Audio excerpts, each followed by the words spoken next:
As the nation mourns the fatal attack on National Guardsmen by an Afghan national, President Trump continues to clamp down further on immigration from high-risk countries.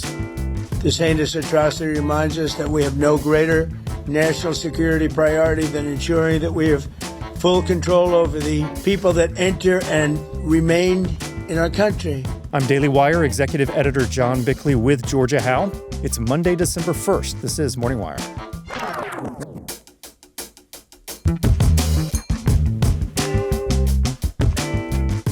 Treasury Secretary Scott Bessent announces a plan to cut off all federal benefits to people in the U.S. illegally. And is the U.S. about to carry out strikes against narco-terrorists on Venezuelan soil? Venezuelan drug dealers need to tread very, very carefully. Thanks for waking up with Morning Wire. Stay tuned. We have the news you need to know. This episode is sponsored by the University of Austin, Texas. You know college is broken. Activist professors, seminars that feel like struggle sessions, $80,000 a year to hear Hamas chants on the quad while being told America is evil in class. So what's the alternative? It's called the University of Austin, or UATX. At UATX, students are in small seminars taught by great professors. They read the great books of Western civilization to learn from them, not tear them down. They build actual companies on campus with mentorship from a vast network of top entrepreneurs and investors. You can be openly Christian or Jewish without apology.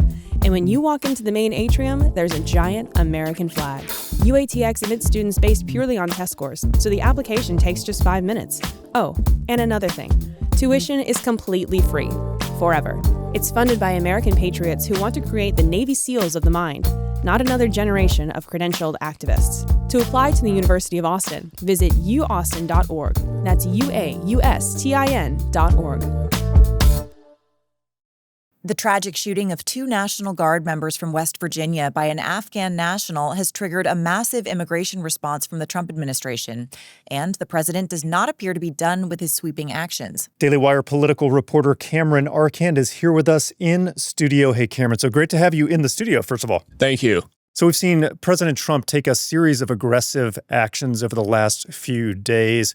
We also have a very tragic update. Catch us up to speed. What's the latest? Yeah, so some very harrowing details continue to emerge with this. We know that the 29-year-old suspect approached with a revolver and was shooting at a point-blank distance. He was also reportedly shouting Allahu Akbar, and in the work of a heroic action of one of the guardsmen who was unarmed, he heard the gunman and then charged the shooter and then stabbed him with a pocket knife in order to stop the attack. Unfortunately, Sarah Beckstrom, who is the woman who was one of the guardsmen who was shot, she died at only 20 years old. The other soldier who was shot, Andrew Wolf, he's still fighting for his life.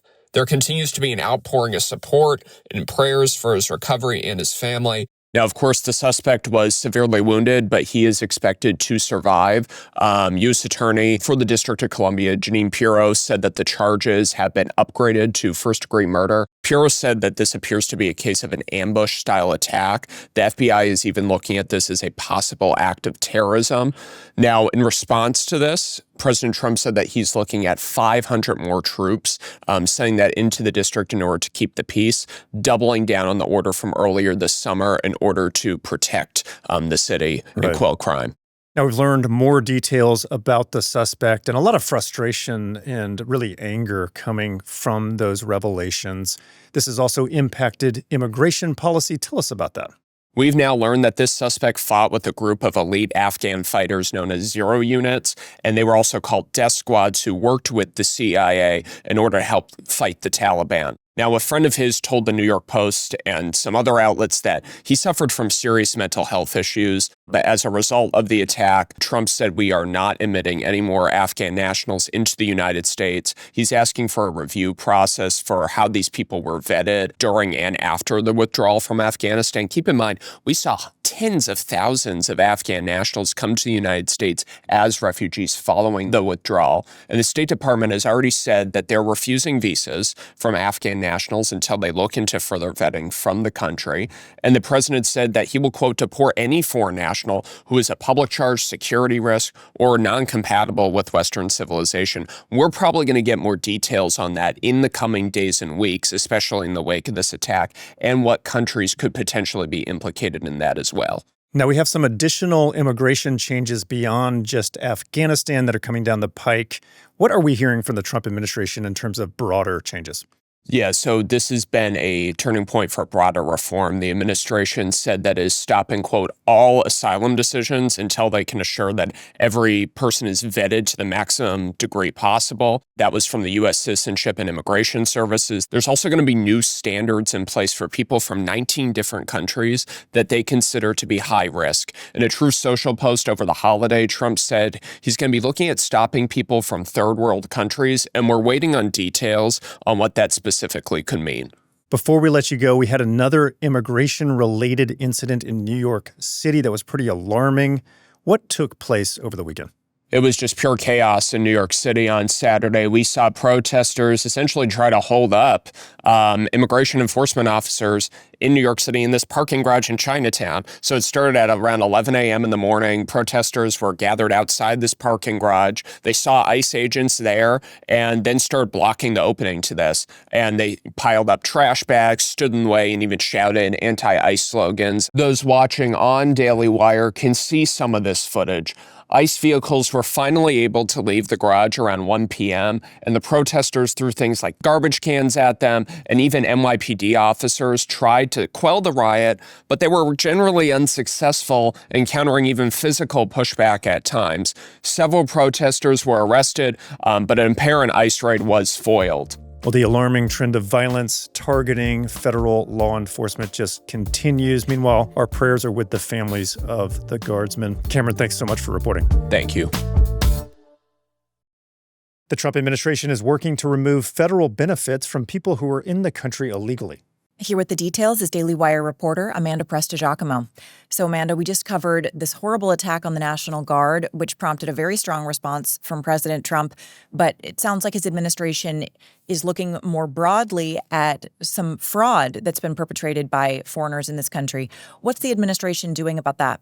Yeah, so Trump said that he will end all federal benefits and subsidies to non-citizens. Trump said that many recent arrivals depend on taxpayer-supported welfare programs while coming from failed nations, from prisons, mental institutions, gangs, or drug cartels. Do we know what specific changes are expected and to which programs?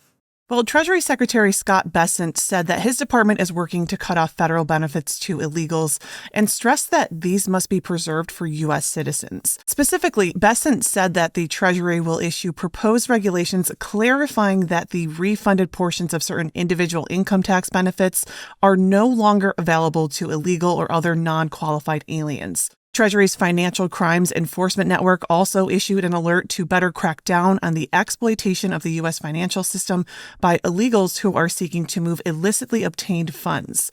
The department said that over the past several years, the U.S. has witnessed a significant volume of cross-border funds transfers, including remittances from illegals. So this crackdown obviously comes in the wake of this attack from an Afghan national, but it also follows a massive fraud scandal connected to the Somali community in Minnesota. You dug into this. What do we need to know? Yeah, so City Journal reported on this in detail. Basically, there was a massive fraud scheme under the tenure of Democrat Governor Tim Walz, where billions of taxpayer dollars intended for social services were funneled through fake nonprofits and shell companies. And alarmingly, some of that money ended up in the hands of the al-Qaeda-linked terrorist group al-Shabaab. Much of the fraud has been traced back to Minnesota's Somali community, where fraudsters have allegedly exploited numerous loopholes in the state's welfare system. Here's Ryan Thorpe, an investigative reporter who helped break this story, speaking to News Nation about why this was missed or possibly intentionally overlooked.